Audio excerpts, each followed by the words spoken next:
Olá, alunos, dando continuidade à nossa aula sobre viveiros e recipientes, né? Agora nós vamos falar um pouquinho sobre os recipientes utilizados para a produção de mudas de plantas. Olha, o mais comum de ser utilizado praticamente em todos os viveiros de produção de mudas de plantas ornamentais é o saquinho de polietileno. Na verdade, gente, é o saquinho de plástico. Então, na verdade, quando o plástico surgiu na agricultura, ele mudou muito a propagação de plantas. Em primeiro lugar, gente, antes do saquinho de plástico, as mudas eram produzidas, gente, no que nós chamávamos de jacá.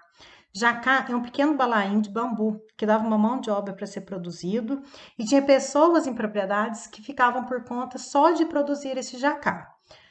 Devido à mão de obra, ele não é usado mais. Na década de 70, o saquinho de polietileno entrou no mercado.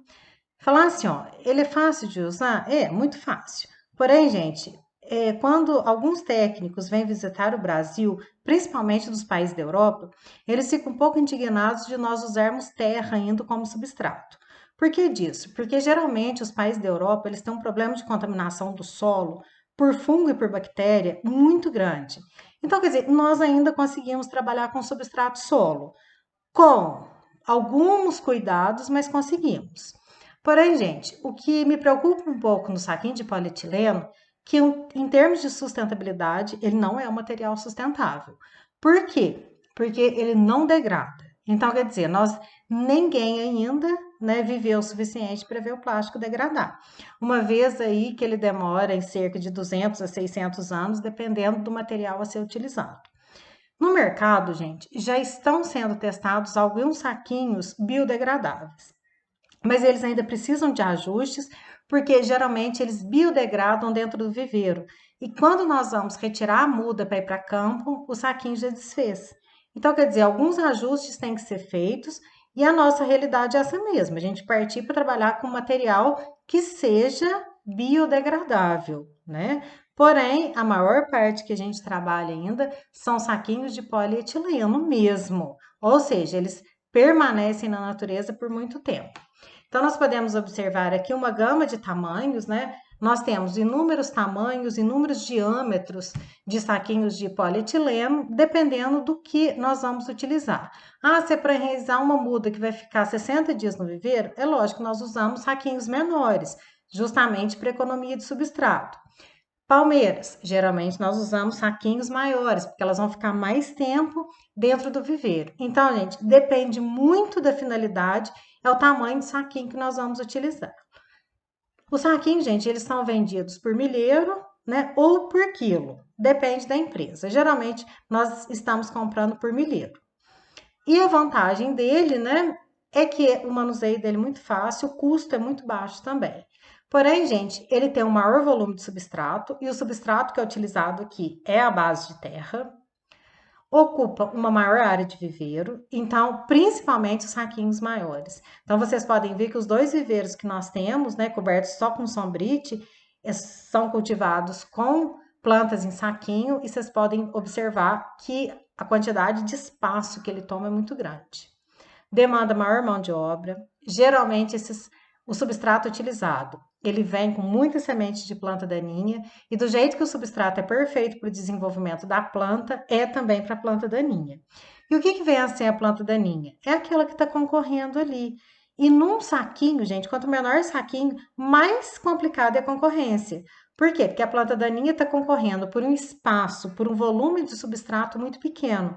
Então, tem que ser feito o manejo. E o substrato à base de terra, ele tem mais problema com planta daninha. Enovelamento de raízes. O que vem a ser o enovelamento de raízes? Quando a raiz chega aqui, ó, no fundo do saquinho, a tendência dela é enovelar, ou seja, ela vai formar um novelo, ela vai se enrolar no fundo do saquinho.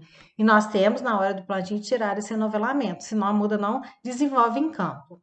Até uma ergonomia desfavorável, o que seria isso? É a posição que nós ficamos. Então, nós ficamos agachados o tempo inteiro. Isso cansa, dá trabalho, é trabalhoso, então é uma mão de obra desconfortável por muito tempo no viveiro. E é um transporte também mais oneroso.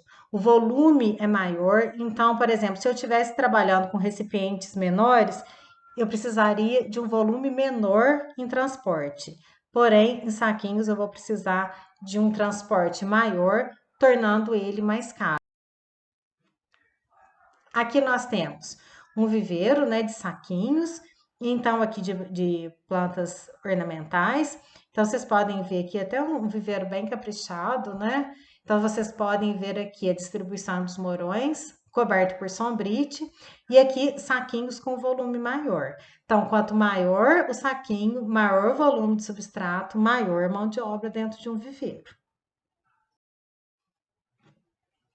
Bom, entre os recipientes para produção de mudas, alguns anos atrás, gente, os tubetes entraram. Os tubetes, eles são produzidos por polietileno rígido, né? Esse polietileno, ele é um plástico duro, né? Só que, diferente do saquinho, ele pode ser reutilizado.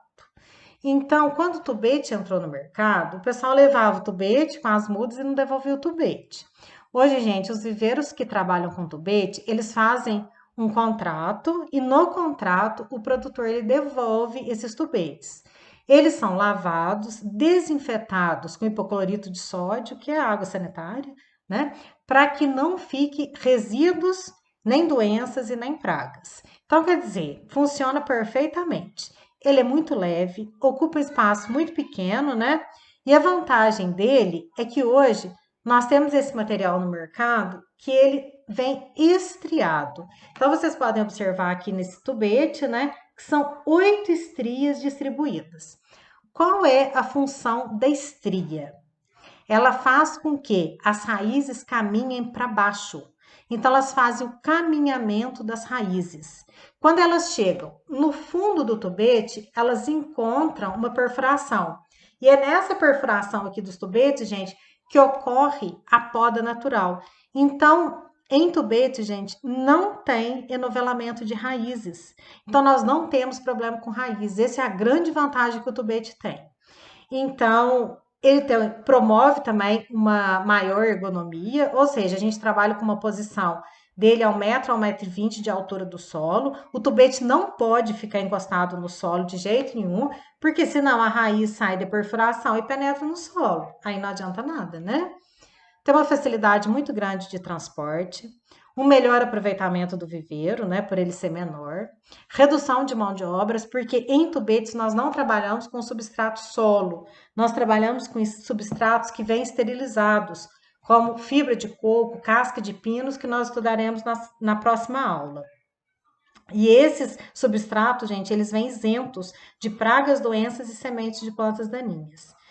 Por isso, tem uma redução muito grande de mão de obra e um volume de substrato muito pequeno a ser utilizado. Assim, gente, nós vamos ter uma tendência a aumentar cada vez mais a produção de mudas em tubetes. Isso aí já é uma realidade que nós temos. Aqui, gente, uma casa de vegetação com tubetes, né? Vocês podem ver tubete estriado e que ele fica mais ou menos 1 metro a 1,20 m de altura. Aqui, né, um modelo de suporte, nós temos inúmeros modelos de suporte para tubetes. E aqui, essa ergonomia, então fica muito mais fácil para trabalhar. Ele fica suspenso e o gasto de mão de obra é infinitamente menor. Outros recipientes que nós temos também para produção de mudas são as bandejas de polietileno, também muito utilizadas tanto na olericultura quanto na floricultura.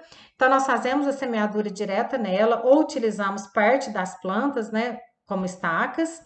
E nós temos, gente, no mercado inúmeros tamanhos de bandejas. Bandejas maiores, bandejas menores, né? Então, quer dizer, são inúmeras. Ela não é tão resistente, elas não são tão resistentes como os tubetes, porque elas são um polietileno bem frágil e dependendo do jeito que nós pegamos, ela tende a quebrar, né? Então, nós precisamos tomar bastante cuidado com ela. E aqui, hoje, todas as bandejas que vêm, elas têm a presença de estrias também. Então, as estrias, gente, estão aqui, ó, as estrias na bandeja, aqui, ó, a estria certinho, 4 estrias, aqui, ó, 2 estrias de cada lado, formando aqui 8 estrias nessa bandeja aqui. E volume de substrato também nós temos bandeja do jeito que o cliente precisar. Então, é uma bandeja muito fácil de adquirir, a um custo bem barato e tem a praticidade de economizar muito espaço. Com um detalhe, essas bandejas, gente, elas não são iguais ao saquinho que podem ser colocadas direto no solo. Não podem, porque elas têm a mesma característica do tubete. Quando elas chegam aqui, quando a raiz chega aqui na perfuração, se ela estiver no solo, ela sai da bandeja e penetra no solo. É uma característica de raiz isso, de raiz subterrânea. Então ela tem que ficar suspensa. Então, tanto o tubete quanto a bandeja de polietileno, ela tem que ficar suspensa para que não dê trabalho depois na hora de retirar. Se caso a raiz penetrar no solo, gente, geralmente a gente perde essas mudas. Então, são cuidados que nós temos que tomar para a produção de mudas, tanto em tubete como em bandejas. Outra característica que nós vamos estudar bem detalhadamente são os substratos recomendados, tanto para saquinho quanto para tubete, tá certo? Aí eu vou sentir um pouco a gente não tá junto, né? Não tá fazendo essas práticas juntos, né? Porque é bem complicado. A gente está falando como prepara um substrato. Mas eu vou tentar fazer assim de melhor maneira possível para vocês entenderem. Tranquilo, gente? Então, uma boa semana para vocês. Qualquer dúvida, eu estou à disposição. Tchau. Muito obrigada e até a próxima aula.